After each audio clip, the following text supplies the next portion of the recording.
Buenas tardes, buenas noches. Nos da muchísimo gusto estar nuevamente con ustedes en este espacio de entrevistas desde Aviala. Y como siempre tenemos a alguien muy especial con nosotros. Él es José Manuel López Alcaraz, un gran amigo, colega, pensador, filósofo. Y el día de hoy lo hemos invitado porque estamos rememorando 100 años del nacimiento de Manuel Sacristán, un pensador, filósofo español fundamental por su labor en la traducción de Marx.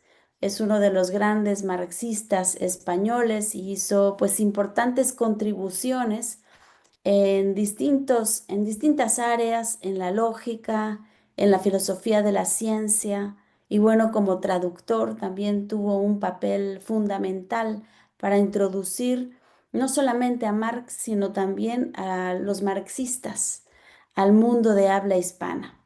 Hizo una labor importante como traductor de Gramsci, de Karl Korsch, de Lukács, de Engels, de Marcuse y bueno, muchos otros. Lo conocemos también a Manuel Sacristán porque él fue pues uno de los principales traductores de Marx en habla hispana.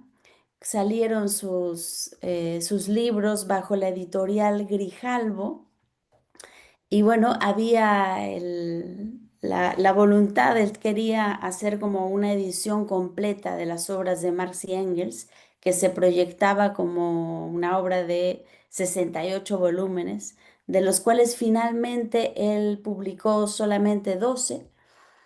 Y bueno, pues fue también, además de pensador, pues un militante. Y yo también quisiera que lo rememoráramos así, ¿no? Como un militante, una persona sumamente comprometida con la clase obrera en España. Y bueno, pues bienvenido, querido José. Muchísimas gracias, compañera Katia. Yo estoy muy contenta de estar aquí con vosotros. Muy contenta.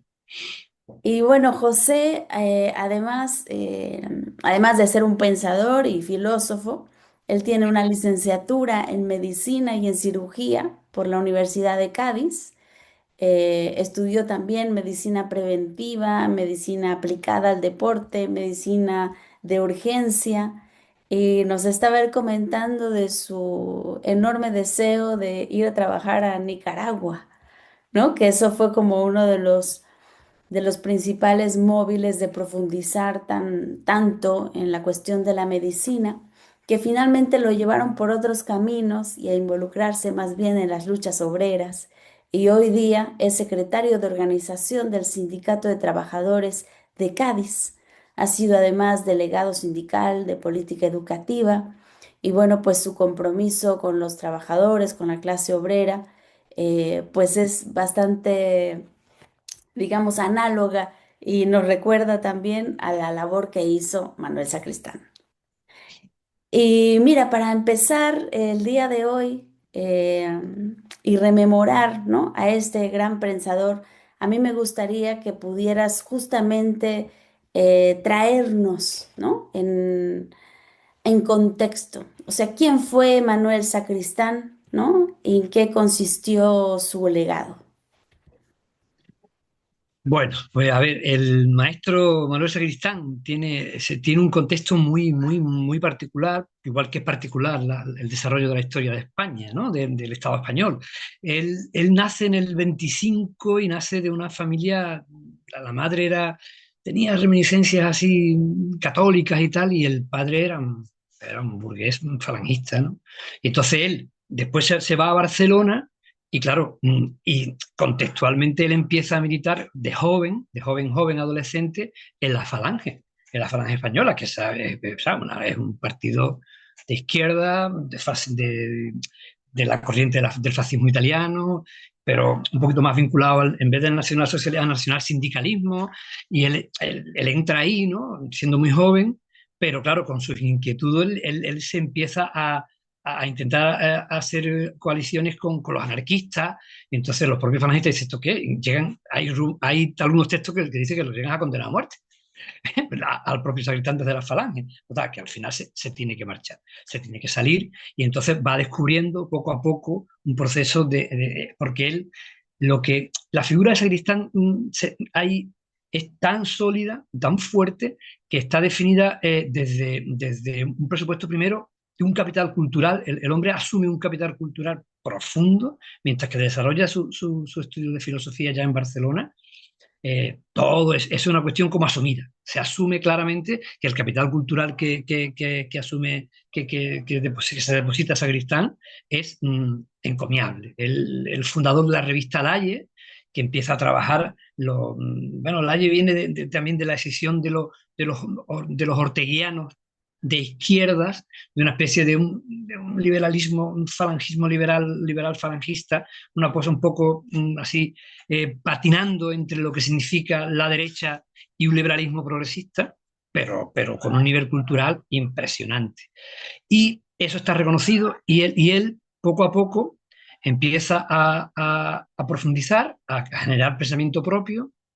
Le dan una beca y se va a hacer en el 54, se va a Münster a hacer lógica con Henry Scholz, y ahí un poco como que despega. Aparte de su capital cultural, empieza su capital político. Ahí conoce a Ettore Casari, a un comunista italiano también lógico, mm, espectacular, que es el que lo sitúa y le da los textos, da a conocer Leo Gramsci, da a conocer a Togliatti, conoce incluso, empieza a conocer a los escritos de Meinhof, de Ulrike Meinhof, o sea, y conoce al movimiento obrero alemán de ese momento en auge impresionante. Hasta tal extremo que cuando él regresa en el 56 de Münster al Estado español, se detiene en París y se hace afiliado del Partido Socialista Unificado de Cataluña, que es el Partido Comunista en Cataluña. Inmediatamente, con esa categoría, inmediatamente pasa a ser por un intelectual destacado del Partido Comunista y entra en el Comité Central. Y ya ahí es donde empieza a tomar decisiones que son serias en la vida de Sacristán, serias y profundas. Y empieza su militancia. Pero ese es el contexto histórico, social, cultural y político de Manuel Sacristán.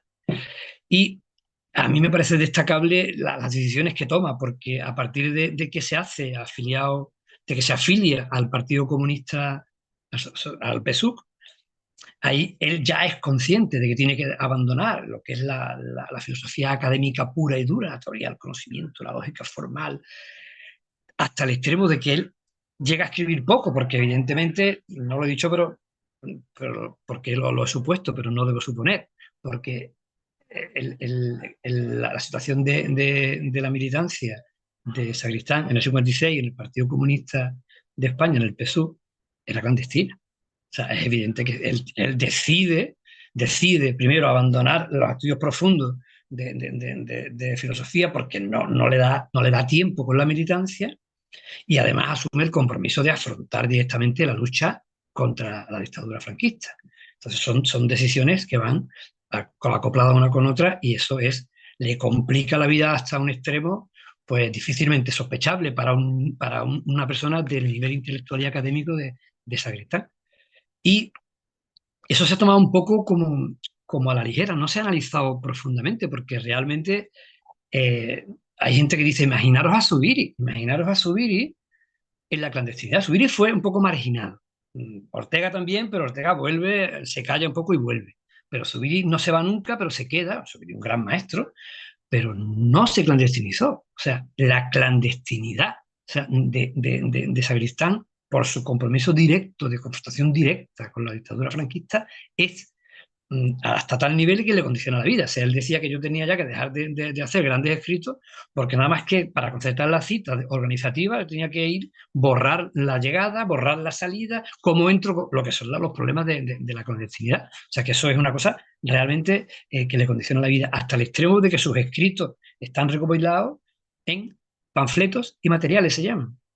O sea, se llaman panfletos y materiales. Materiales para la formación interna, escritos cortos, sintéticos, muy al hilo de los acontecimientos, y panfletos para afuera, para gente conocida, lo que es la dinámica panfletaria. Entonces, así se llama, y él decide que se llamen sus textos recopilados por Icaria en 4 tomos, que están en la red y son fundamentales.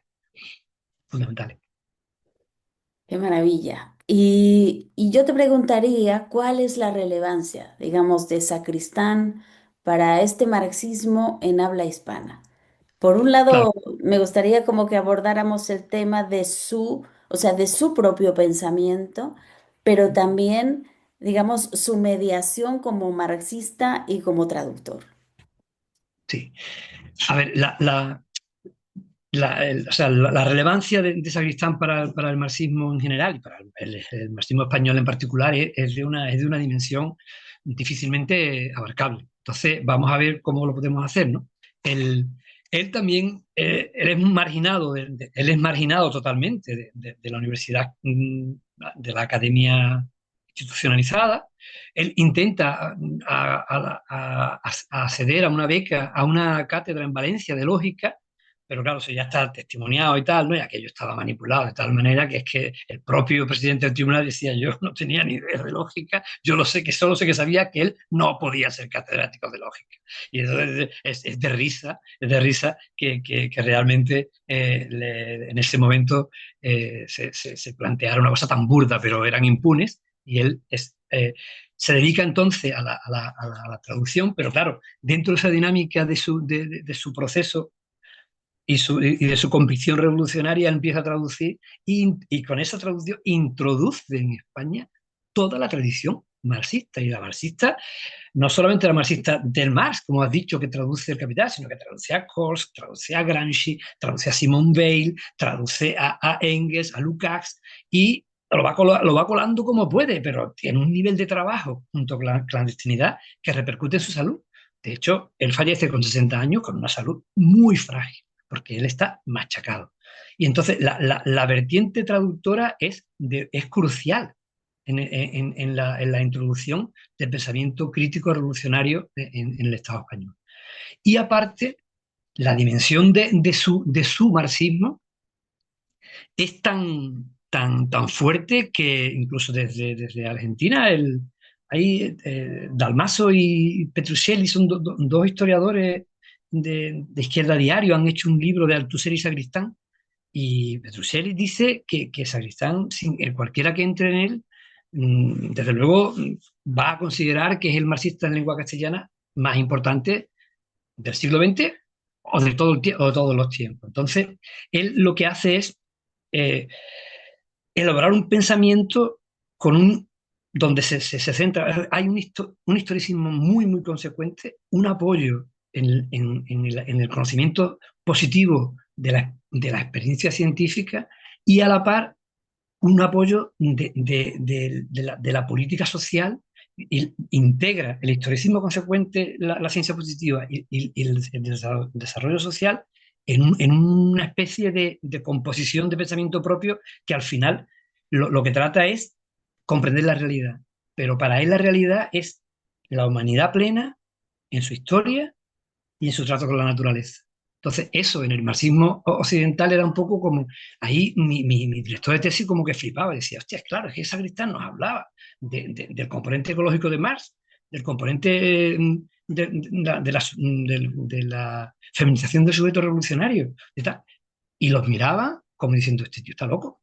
O sea, no lo hacían, o sea, hacían poco caso, quiero decir. Estaba tan adelantado, o sea, era tan anticipador de un marxismo no dogmático, de un marxismo centrado en la reproducción y la producción de la vida, tal, que era absolutamente difícil de seguir, muy difícil de seguir. Entonces, el aporte es, mm, a ver, diametral, o sea, es absolutamente diametral.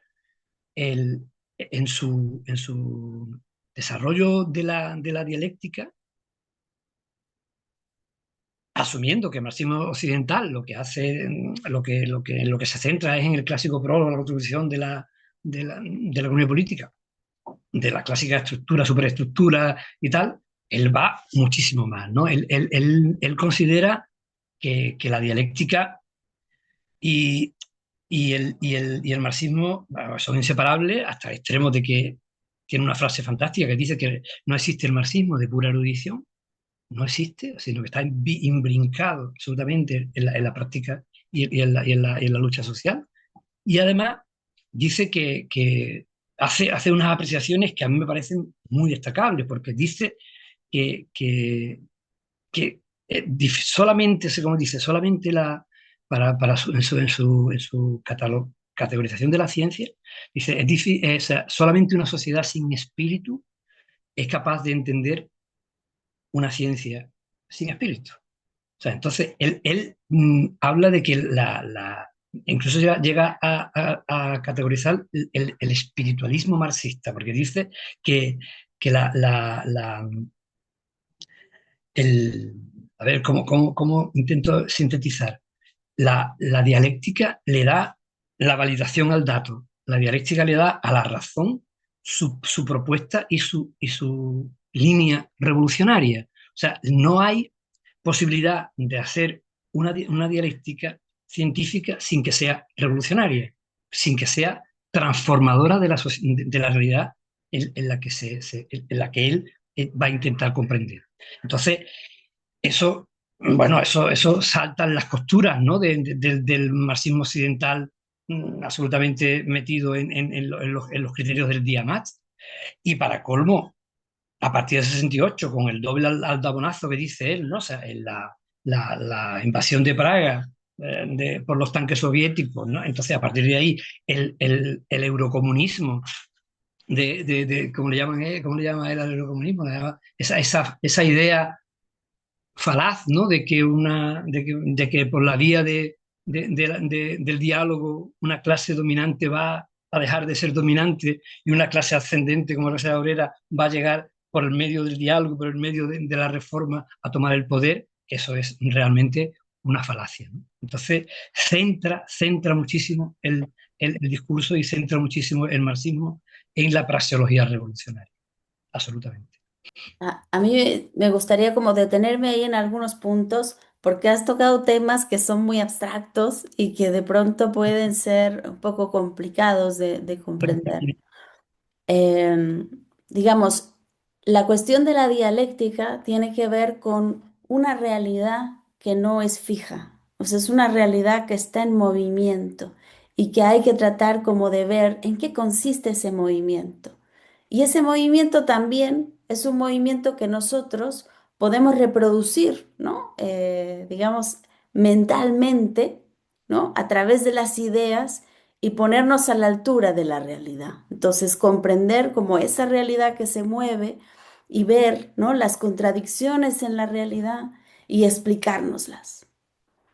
Em, por otra parte, también el tema de la ciencia, porque este es un debate como muy profundo, pero central, porque el tema de la ciencia tiene que ver con las decisiones prácticas que hacemos, es decir, cómo nosotros conocemos el mundo, eso nos da un diagnóstico de qué es lo que tenemos que hacer en el mundo.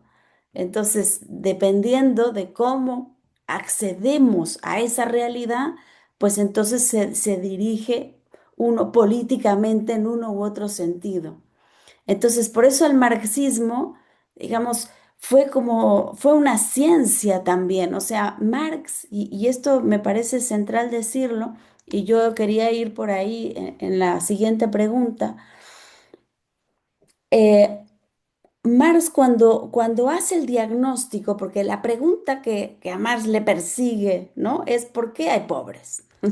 ¿Por qué hay pobres y por qué hay ricos? O sea, ¿de dónde sale, ¿no? Esta separación entre ricos y pobres? ¿Y por qué unos trabajan y se vuelven más pobres y por qué los otros se vuelven cada vez más ricos? Y entonces, buscando el misterio, ¿no? O sea, el misterio de la desigualdad. Él dice, bueno, me tengo que explicar en qué consiste este sistema que tenemos actualmente, que es el modo de producción capitalista.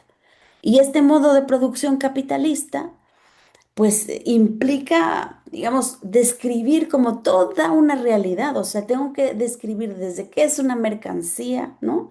¿Qué es la producción? ¿Qué es la distribución? ¿Qué es el obrero? ¿Qué es el trabajo?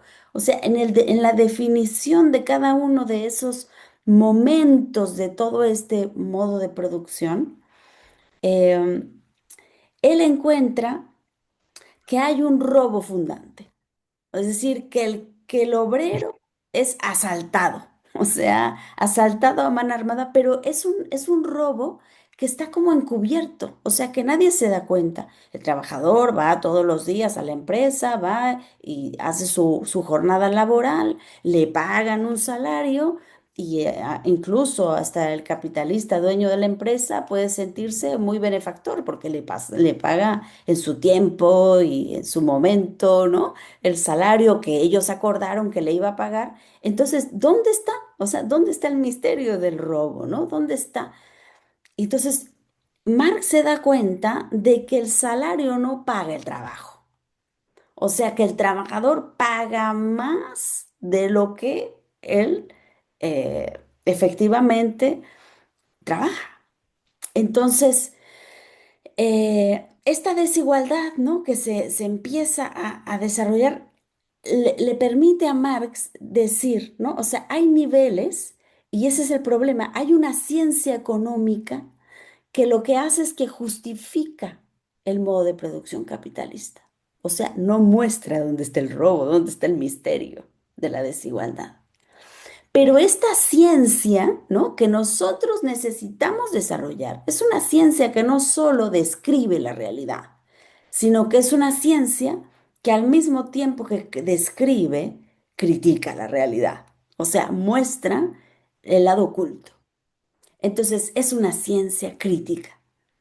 Esa es como la gran aportación de Marx. O sea, que tiene categorías, digamos, que que son capaces de mostrar como la cara oculta.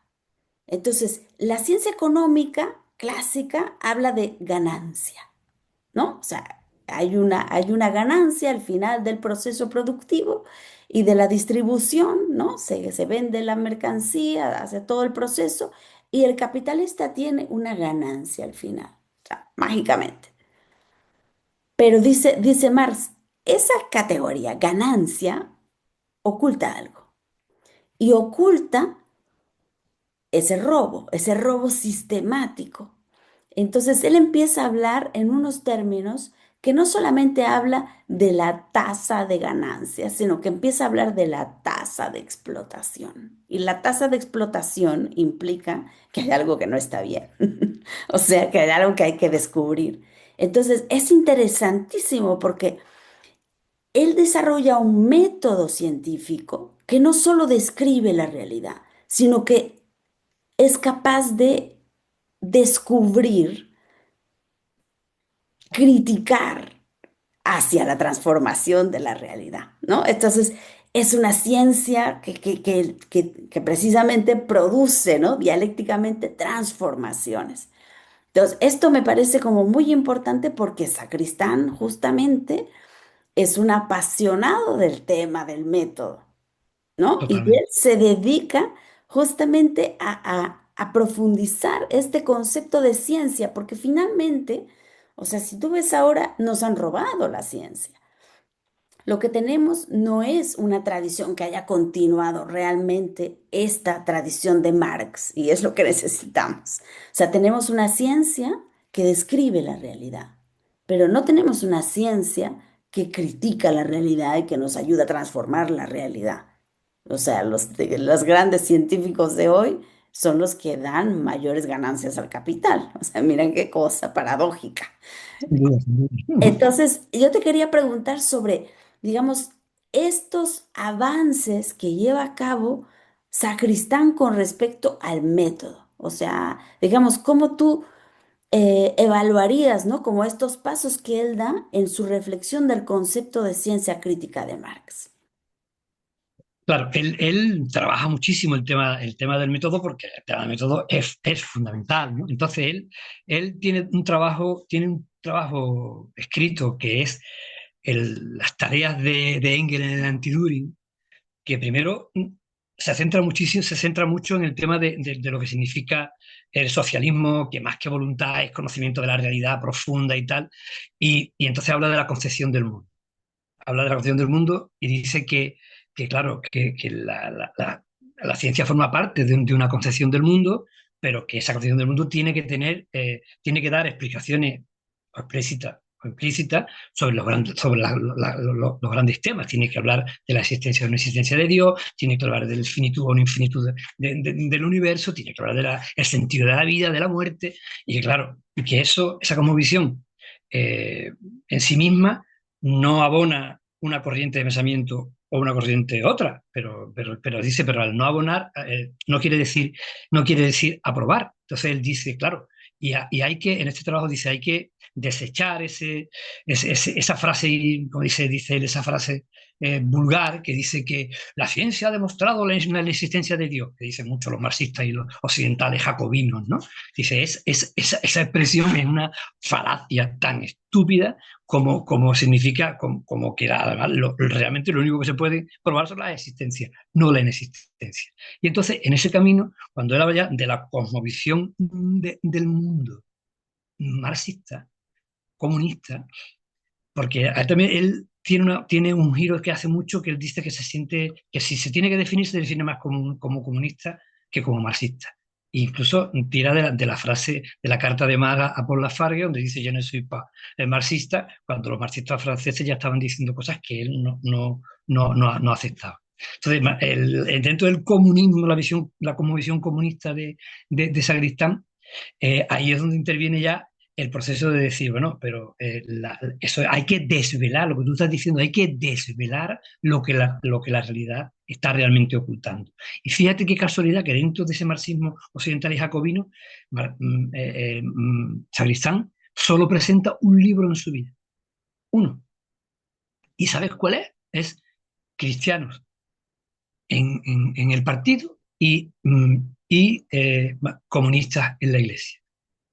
Tú fíjate, o sea, un tío que estaba catalogado como dogmático, como cerrado y como tal, resulta que el único libro que presenta es un libro de un teólogo, de un marxista, pero cristiano. Y entonces eso le da a él una relevancia porque dice, vamos a ver, que no se nos no hay que haber, no tiene que haber un sonrojo. Tenemos que tener en cuenta que que la, cuando hablamos con los cristianos y ellos hablan de las parábolas del Evangelio, detrás hay una parábola política que dice textualmente él, las ideas, o sea, los cañones de la parábolas políticas pueden apuntar al cielo de las ideas, pero realmente el artillero apunta a la costra de la tierra. Eso es lo realmente importante, la realidad real. Y entonces ahí vamos a dejarnos de tontería y hace una especie de transición hacia el marxismo y el cristianismo que es espectacular. Pero dentro de su concepto de ciencia, él trabaja la triple concepción de Marx de ciencia, la Science, la Wissenschaft, la ciencia alemana, joven hegeliana, y la Kritik. Entonces, dentro de la concepción crítica de la ciencia, el aporte de Sagristán es realmente notorio, ¿no? O sea, porque él elabora el estudio del ascenso de lo concreto, de lo abstracto a lo concreto, pero no en el sentido de la unificación que hace Hegel del el ser, el saber y la idea absoluta, sino, dice, ese ascenso de lo abstracto a lo concreto es la manera de apropiarse el pensamiento de la realidad, pero no construye la realidad. O sea, él es claro en el sentido de decir, el concreto de pensamiento no es el concreto de la realidad. O sea, para romper la idea de que todo lo real es racional y todo lo racional es real. Entonces, él aporta una claridad en el método dialéctico revolucionario importantísimo y habla de las tesis, una tesis negativa y una tesis positiva. También dice, él dice que en la tesis negativa que Hegel tiene mala lógica porque intenta aplicar la lógica a lo real directamente, y una mala empiria porque le quiere meter a la experiencia práctica cotidiana los encajes de la lógica formal. Entonces, él hace una relación absolutamente, consideramos, revolucionaria de la dialéctica, porque la dialéctica forma parte del proceso de la transformación de la realidad real, no de la realidad apariencial. Y dice que en la tesis positiva, que en la dialéctica lo que hace es como una especie de segunda validación del dato, es el dato, obtiene el dato científico, pero después, a la vez, obtiene también de la vida cotidiana una propuesta ¿cómo dice? Por delante y por detrás del dato. Él analiza la, la construcción de la ciencia positiva, pero después trabaja cuál es la intencionalidad de la ciencia positiva, hacia dónde va esa ciencia positiva y a qué realidad le sirve esa ciencia. Entonces, está claro que lo que busca es la, la concreción de la dialéctica revolucionaria, de la dialéctica que entienda el método científico para transformar la realidad y no para asumirla tal cual está, ¿no? Él dice, la mierda realidad en la que vivimos no es posible asumirla tal cual, ni siquiera desde un punto de vista moral, sino hay que transformarla y transformarla profundamente. Eh, son temas de una gran abstracción que tenemos que ir como Claro, eh, aterrizando un poco. se mete mucho en el tema la diferencia entre el método de investigación y método de exposición, lo lógico, lo histórico, la inversión. O sea, es esa, pero en esa profundidad es donde está la solidez del marxismo de Sagristán. Claro, Sí, es interesante porque justamente se habla mucho y digamos el marxismo gastó mucha tinta pensando en aquella frase que decía Marx de que él había dado la vuelta a la dialéctica hegeliana, ¿no? Y esto se ha interpretado de muchas maneras. Digamos, la dialéctica de Hegel eh, nos remite a la idea de que la realidad que vivimos tiene una lógica, tiene una racionalidad, tiene un devenir, un porqué son las cosas. Y ese porqué lo podemos nosotros descubrir, decía Hegel. Y lo podemos descubrir porque esa lógica que está aconteciendo en la realidad es la misma lógica que tenemos nosotros, ¿no? Al interior de nuestra conciencia.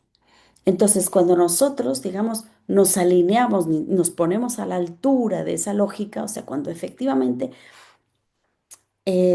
hacemos llegar esa conciencia que tenemos al nivel de la razón, o sea, unimos como la razón subjetiva nuestra con la razón objetiva siendo de la realidad. Y dice, ahí es donde está la ciencia, ¿no? O sea, cuando somos capaces de tocar, ¿no? Ese nivel del orden de lo que es con nuestra mente. Entonces, ahí es que entendemos. Pero esto justamente dio un montón de, yo diría, de confusiones, porque entonces pareciera, ¿no? Que realmente lo que nosotros pensamos es.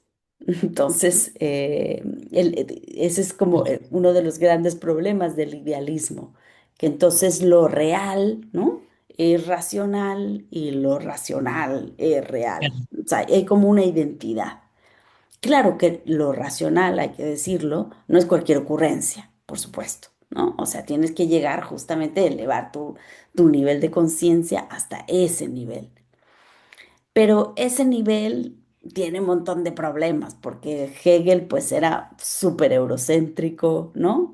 Y para él como que ese nivel en realidad era Europa. Entonces, todo el resto estaba como cerrado a llegar a ese nivel de racionalidad.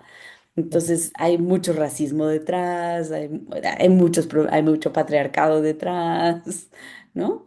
Y cuando vemos con cuidado, justamente esa lógica de Hegel, esa racionalidad de Hegel, es la que explica el funcionamiento del capitalismo. claro. Entonces todo embona, en realidad.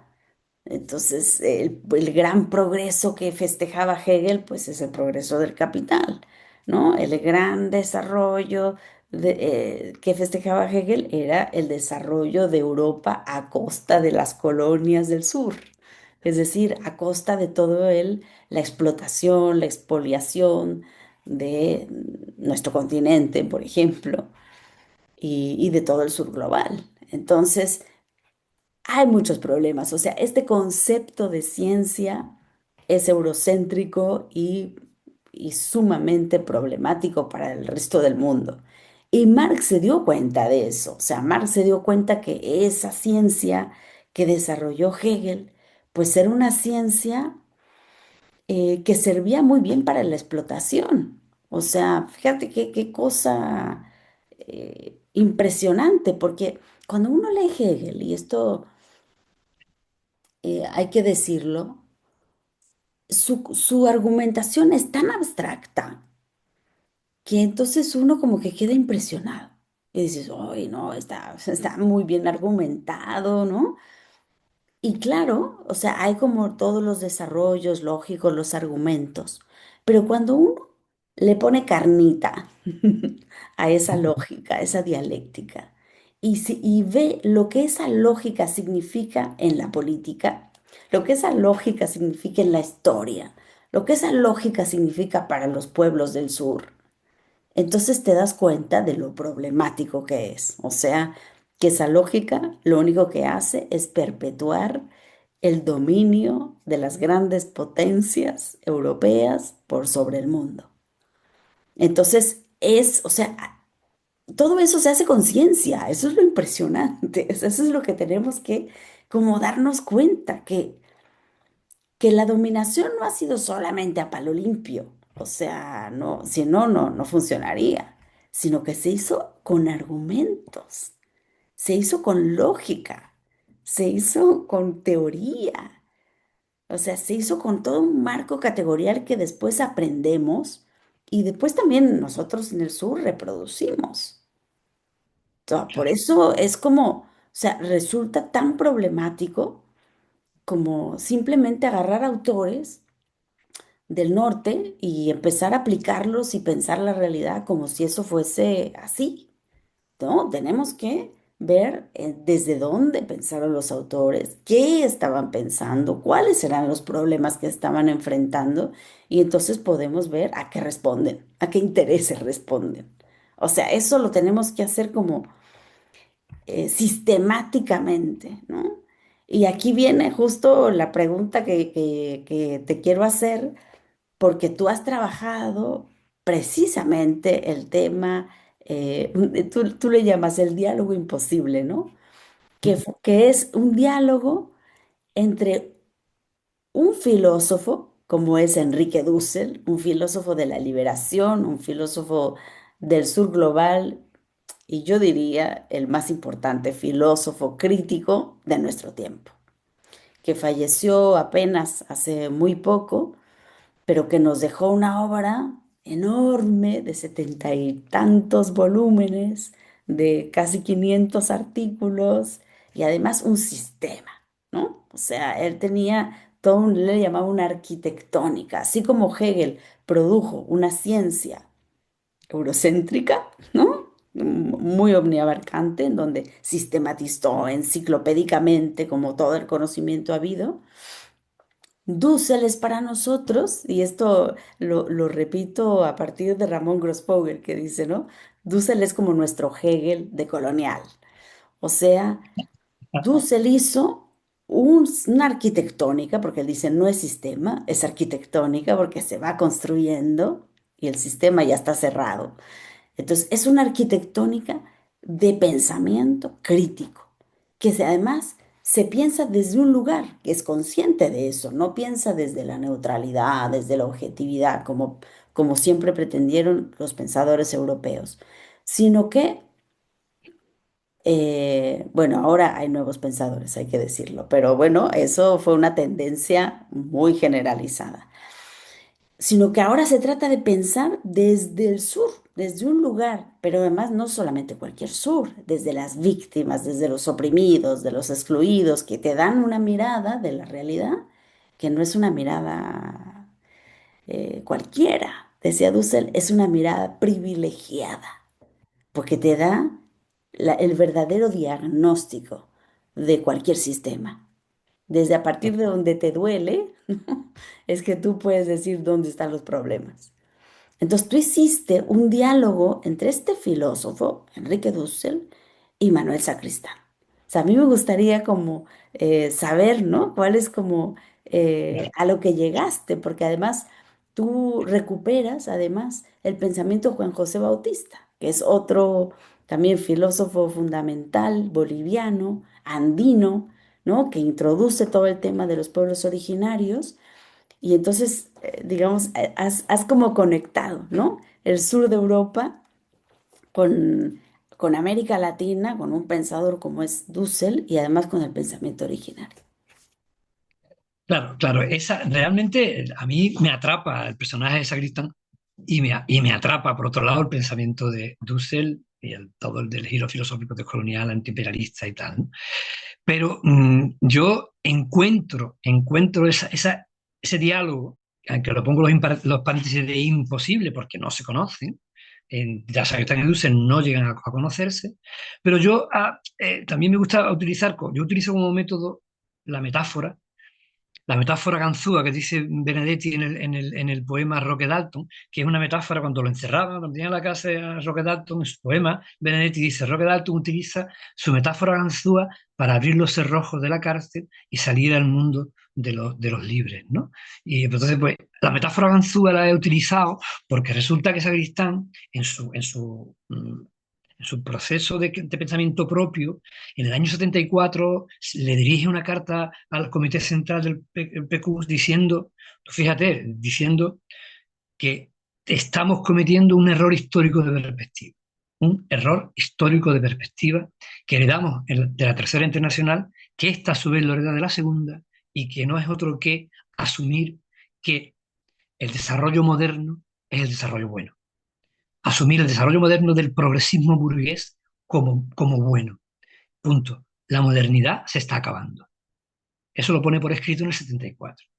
Y claro, yo descubro a Dussel y voy trabajando todo Dussel. Y Dussel, coincidiendo en un seminario en Ecuador en el 2010, 36 años después, en una de las sesiones en la Universidad Andina Bolivariana de Ecuador, dice, la modernidad se está acabando. Entonces digo, ¡guau! Metáfora, ganzúa, la historia. Intento emparentar a partir de ahí, a partir de esas dos declaraciones, intento emparentar la figura del marxista español mm, Sacristán con Dussel.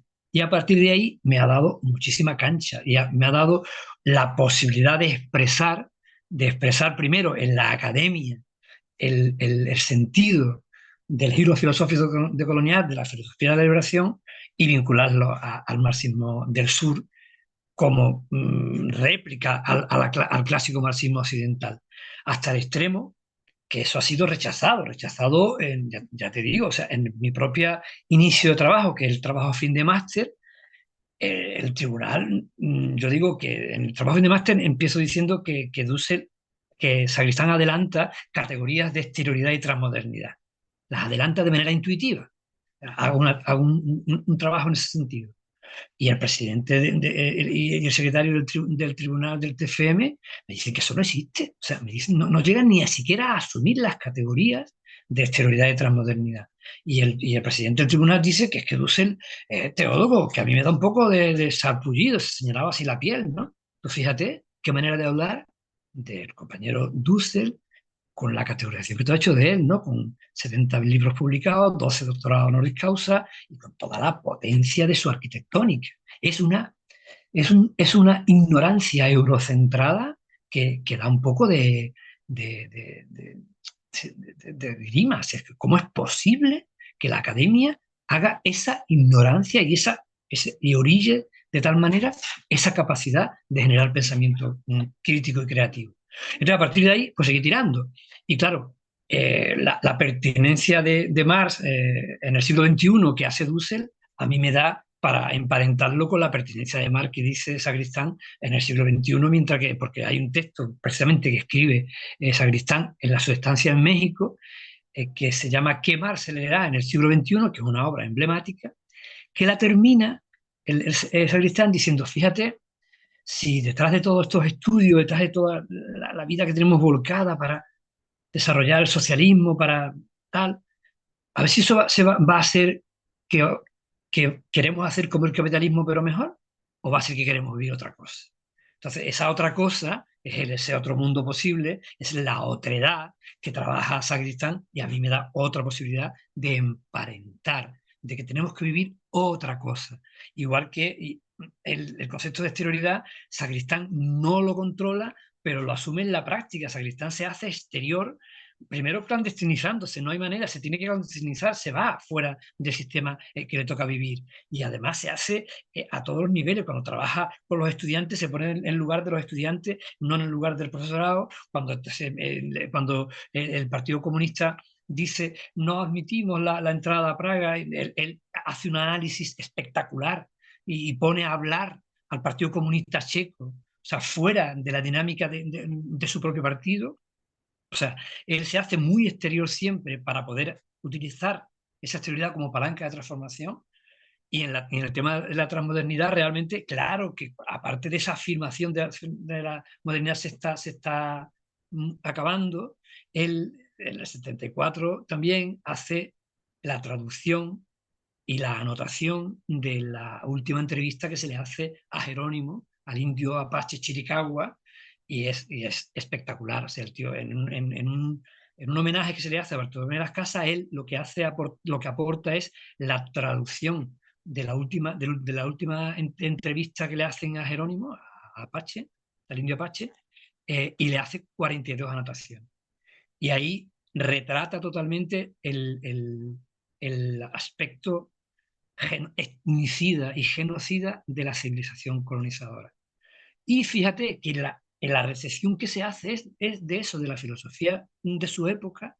Incluso sus biógrafos llegan a decir, está escrito, que esa traducción que hace de Jerónimo, Sacristán de Jerónimo, la hace un poco por gusto, porque él, a ver, él era aficionado a la agricultura de los pueblos originarios, o sea, intentan quitarle trascendencia a eso, que para mí es fundamental. O sea, llegan a decir que, que la motivación de Sacristán para hacer la traducción de Jerónimo es una motivación mucho más positiva que crítica. Cuando él ahí confronta la antropología de Levi Strauss, analiza perfectamente que el carácter genocida de una civilización no depende de los seres, de las personas que toquen, que sean las que hagan ese proceso de colonización, sino depende de la capacidad de muerte que lleve esa civilización. O sea, y que emparenta perfectamente con el discurso del filósofo colonial que habla de que la modernidad es la modernidad capitalista, patriarcal y racista, es una civilización de muerte. Entonces, eso es lo que a mí me ha hecho que emparentar totalmente el discurso de Sacristán de una manera intuitiva. Se podría decir que es transmoderno, se podría decir que es exterior, y entonces en ese diálogo es imposible entrar con el discurso del maestro. Incluso yo te cito a ti porque Sacristán asume también que el primer crítico, el primer fruto de la ciencia moderna es el propio científico. Entonces él dice, claro, si en esa cosmovisión, si tú te crees que tú eres, eh, tu ciencia está al margen de los valores, tú lo que estás es asumiendo el valor del momento histórico que te toca. Y eso se emparenta directamente con vuestro discurso. Aquí hay un montón de temas que a mí me han parecido, pero apasionantes. Por ejemplo, la conciencia de Sacristán con respecto al carácter de privilegio que tenía la clase obrera en el centro. ¿no? Entonces, y él hablaba como de un contenido aristocrático de la subjetividad obrera del europeo, ¿no? Con respecto al obrero en el sur. O sea, había ahí como una desigualdad e incluso, o sea, como también lo sostenía la teoría de la dependencia, una succión de valor, ¿no? O sea, la clase trabajadora en el centro, en Europa, se beneficia de la explotación también de la clase trabajadora en el sur global. Y la otra cosa que también me ha parecido impresionante es su reflexión con respecto a la vida, que además es como, es un tema común a los dos, ¿no? O sea, a Dussel y a Sacristán. O sea, para Dussel la vida es como el centro de todo y ese es, digamos, lo que define realmente su lectura de Marx. Entonces, es muy lindo que volverlo a encontrar en Sacristán, o sea, porque él también parte de ahí, parte de Marx, y él está pensando, diciendo ¿sabes? Tenemos que comprender, ¿no? La conciencia de la clase trabajadora, dice, no solamente como en función de que ella tiene que superar las contradicciones, ¿no? O sea, de que ella es una conciencia obrera frente a una conciencia burguesa.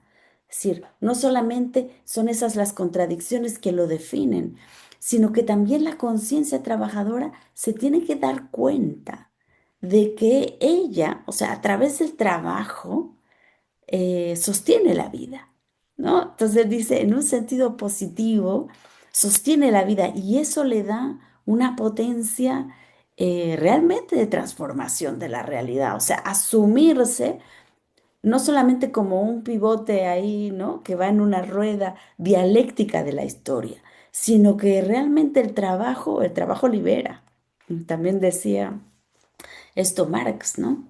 Entonces, la relación con la vida, y luego como tú lo has mencionado ya hace un ratito, la cuestión de comprender el sujeto revolucionario en relación a esta vida y, y cómo esta relación de la vida, ¿no?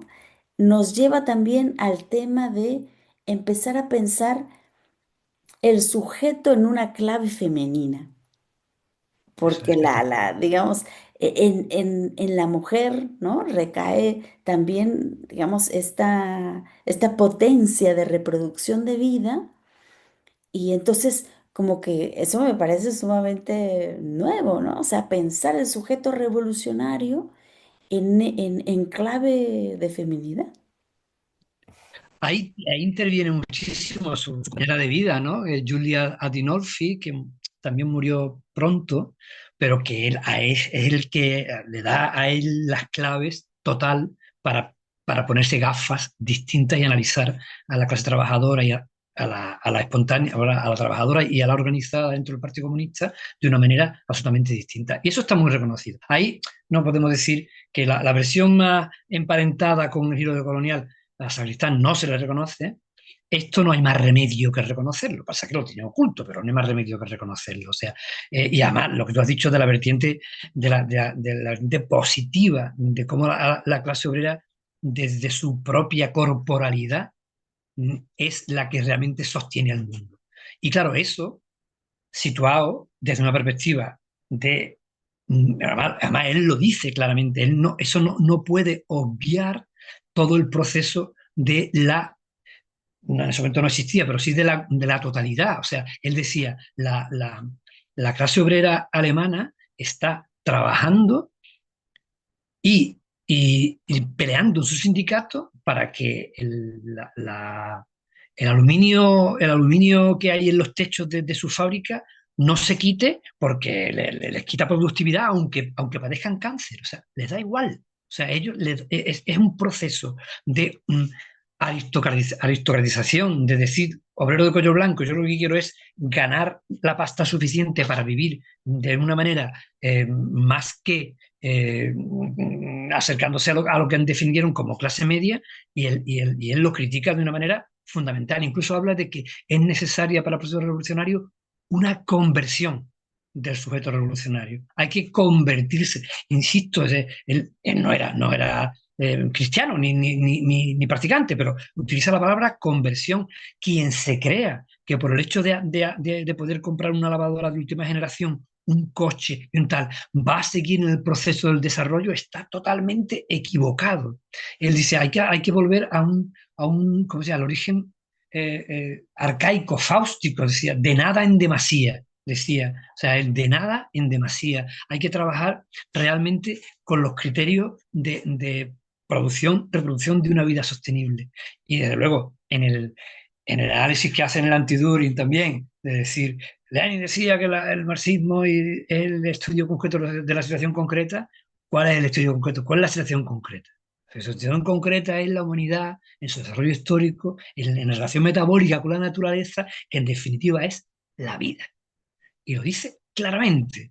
Lo que pasa es que, insisto, mi jefe decía, cuando eso lo decía en las reuniones del PC, los tíos le miraban con ojos como platos.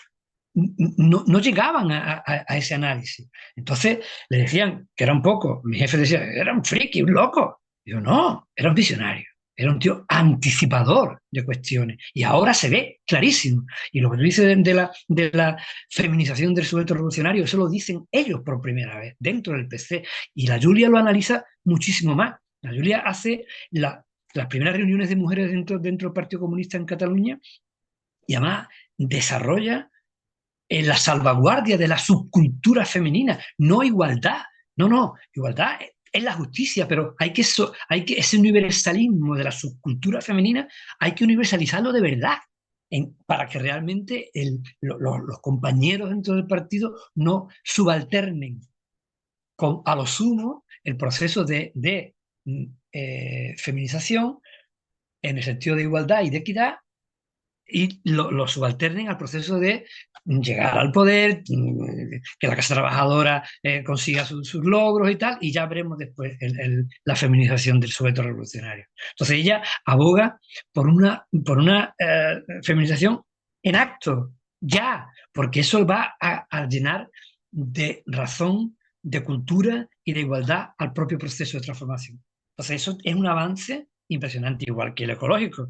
El avance de él hace la lectura del Club de Roma en el año 72, cuando aparecen las declaraciones del desastre ecológico, inmediatamente se lanza al problema ecológico. Y ahí me vuelvo a decir mi jefe, que es un poco más mayor, y que mi jefe, mi director de tesis, que decía que esa otra era locura, era otra locura. Cuando Sagristán hablaba de antinuclear no gracia y de antimilitarismo, en ese momento lo miraban con ojos de pez, diciendo esto está fuera de nuestros desarrollos ahora mismo, totalmente. Y bueno, y después, igual que en México, eh, Sánchez Vázquez, cuando él va a México y Sánchez Vázquez le- lo conoce, dice, joder, primero habla de un heroísmo intelectual, dice, le llama heroísmo intelectual a la capacidad de Sagristán de poder trabajar en esos tiempos de un marxismo muy, muy dogmático, esos terrenos totalmente inexplorados. Y le habla de heroísmo intelectual, Sánchez Vázquez, cuando Sacristán se encuentra con él en México. O sea que es realmente un, un anticipador eh, realmente impresionante. Este tema que has abordado me parece central, la cuestión de que sabes, como algo que normalmente no se ve, ¿no? Cuando se habla del marxismo y se antepone siempre como este análisis de la lucha de clases, ¿no? Que parece como que tenemos dos esquemas, ¿no? Que son completamente antagónicos, la contradicción, ¿no?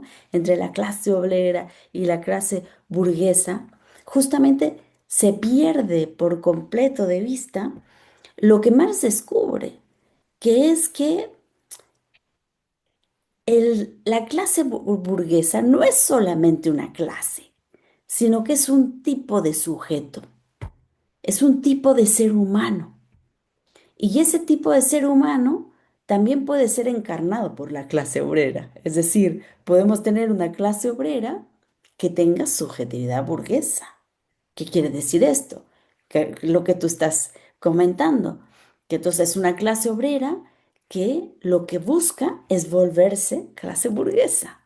O sea, ve justamente su desarrollo como un dejar de ser clase obrera, es decir, con un aburguesamiento. Pero este aburguesamiento que se ve como en la vida real, en realidad ya está en la conciencia. Es decir, el obrero ya tiene conciencia burguesa, o sea, será muy clase obrera, pero tiene una conciencia burguesa que eso justamente lo que detona es que cuando se llega a los espacios del ejercicio del poder político, esa clase obrera se comporta como burguesía. Entonces sigue siendo, digamos, un agente de dominación frente a los subalternos, o sea, se vuelven a reproducir las mismas contradicciones, es decir, no porque tenemos ahora una clase obrera en el poder, se supera el problema, sino que volvemos a tener una clase obrera en el poder, pero con conciencia burguesa que sigue otra vez reproduciendo las condiciones de dominación para los que quedan debajo. Entonces, es una conciencia obrera que cuando sueña, ¿no? Cuando sueña despierto, sueña con todo lo que tiene la clase burguesa. O sea, sueña como tú dices, ¿no? Con la lavadora, con el carro último modelo, con todo lo mejor, ¿no? O sea, en un sentido cuantitativo. Entonces, este tema de realmente romper con esta dialéctica que es como una reproducción de lo mismo al infinito, porque es reproducir la dominación una y otra vez, realmente se puede lograr cuando se logra repensar el tema del sujeto, o sea, qué tipo de sujeto revolucionario tenemos que ser. Y aquí creo que la respuesta que da Sacristán es súper valiosa, porque él dice realmente la revolución radical no es solamente, no se puede llevar a cabo solamente en el ámbito político, como lucha por la justicia y por la libertad, sino también desde la concreción de la vida. O sea, cómo transformamos la vida cotidiana, cómo somos de otra manera en nuestro trato más inmediato.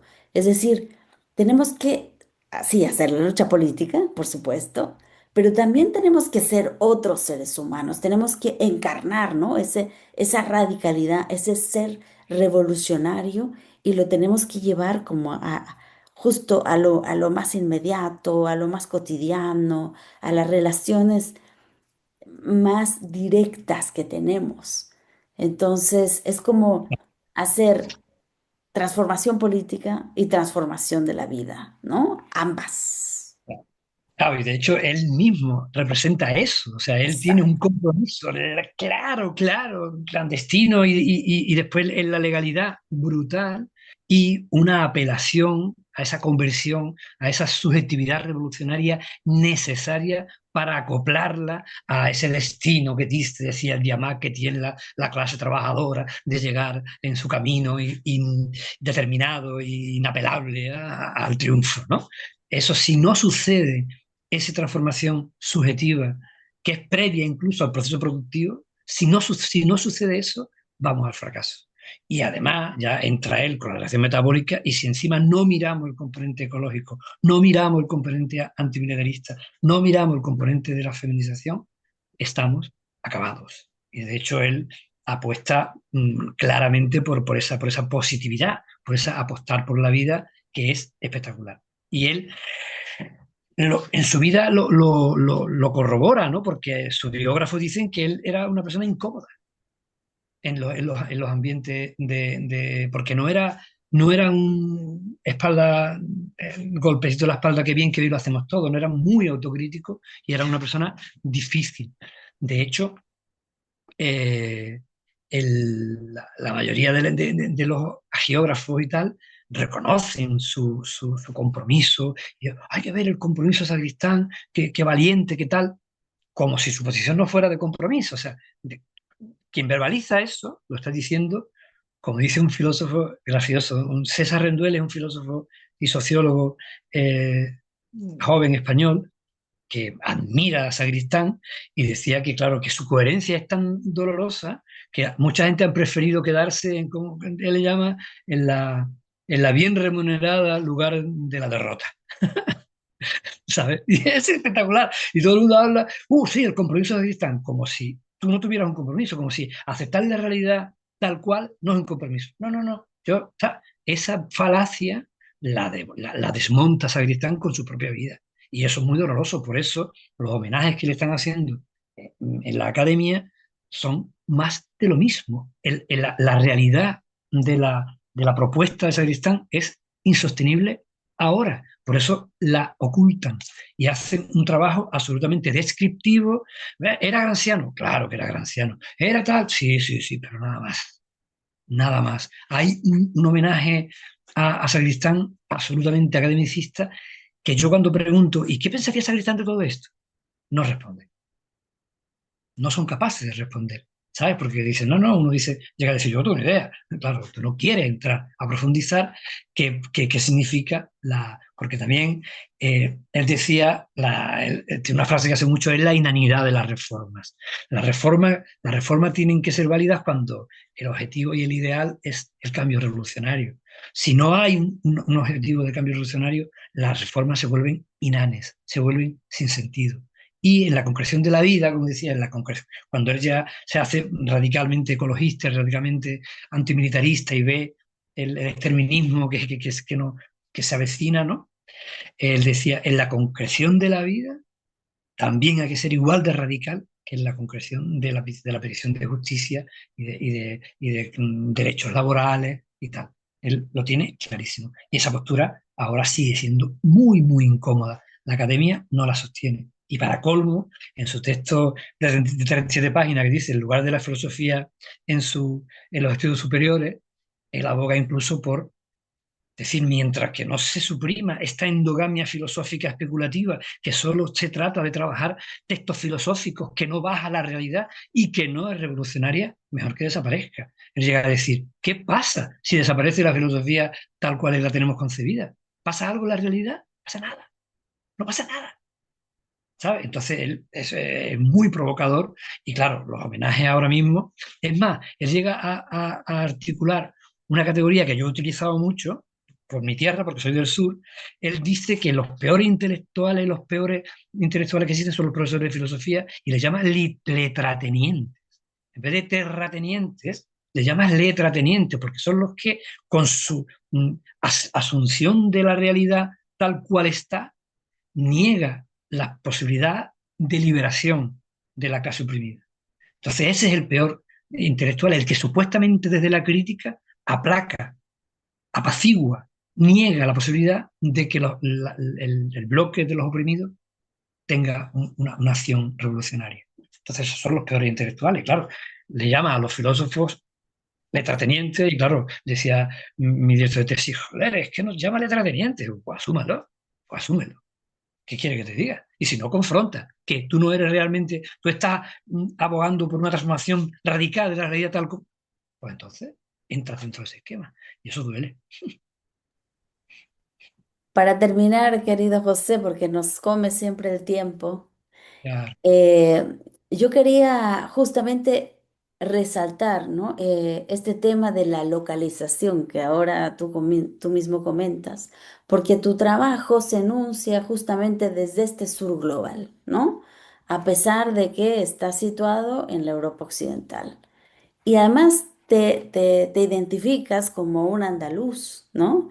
Y defiendes esta posibilidad de un marxismo crítico del sur pensado desde Andalucía. Entonces, ¿tú cómo retratarías, ¿no? Este marxismo crítico andaluz? Uf, ahí hemos tocado ya con el tema. Ahí, con el tema, yo tengo que decir que el epígrafe de ¿qué pasa en el sur? De mi tesis no lo pude presentar. Mi compañero, mi director, me dijo que eso era demasiado opinable y no era tema, me iba a complicar la vida, aunque después cuando nos dieron que decía, joder, se tiene argumentos para defender, pero no quiso retratar, no quiso firmar una tesis donde se aboga por la por la frase que dice nuestro amigo común Javier García Fernández de construir el modo de construir. Construir el modo de construir, fíjate, es humilde. No es decir, vamos, no, es construir el modo de construir un discurso de colonial andaluz, de base marxista. Eso no lo quieren ni oír ni en pintura. Entonces, ese proceso está en construcción. Tenéis que entender que eso está en construcción. Pero para eso tenemos las herramientas y para eso yo he emparentado el discurso de Sacristán, que no era andaluz, porque me decía, pero usted habla del sur, me decía mi director de tesis, fíjate que ha sido 11 años diputado, o sea, un catedrático de filosofía política. Decía, pero usted habla del sur y de marxismo del sur y Sacristán era catalán. Yo, no, usted no está entendiendo, usted no está entendiendo, maestro. Yo estoy hablando del sur global, ¿vale? Entonces Sacristán pertenecía al sur global, aunque fuera catalán. Y además nosotros estamos en el sur de Europa, y entonces yo hablo del sur de Europa. Entonces la construcción del marxismo del sur, incluso, por supuesto, bebe de vosotras, del giro de colonial periférico contra el capital y contra la guerra y contra el racismo y antiimperial, y bebe de gente como Javi, bueno, bebe incluso de Blas Infante, estamos Javier intentando. García Fernández. Javier, he dicho otro nombre, Javier García Fernández. Dijiste Javi. Sí, bueno, claro, perdón, eso es la confianza que da un poco de cosas, ¿no? Entonces, en ese proceso de construcción también tiramos de Sacristán, porque Sacristán era, aunque sus geógrafos le dicen, Sacristán se definía como español y tal, que no viene a cuento, pero lo dejan caer.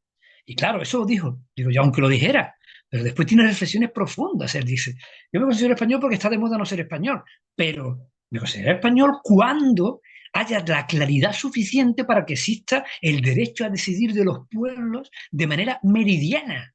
Y entonces veremos si hablamos de ser español, o ser vasco, o ser catalán, o ser gallego. No habla de Andalucía, porque Andalucía todavía estamos a la cola de los procesos de liberación nacional, pero habla de Euskadi, de Galicia y de Cataluña con el derecho claro a definirse.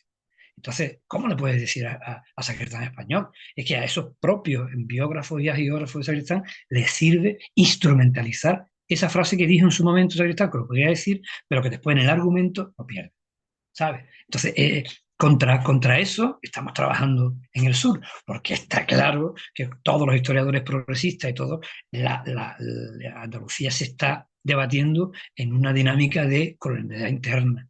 O sea, el capital financiero que decide las directrices económicas andaluzas se deciden fuera de Andalucía sin ninguna duda. Eso es un hecho histórico. Entonces, y social. Entonces, eso hay que combatirlo con esa construir, el modo de construir un pensamiento filosófico de colonial andaluz que está en proceso y que vamos para adelante, pero los cimientos están todavía construyéndose.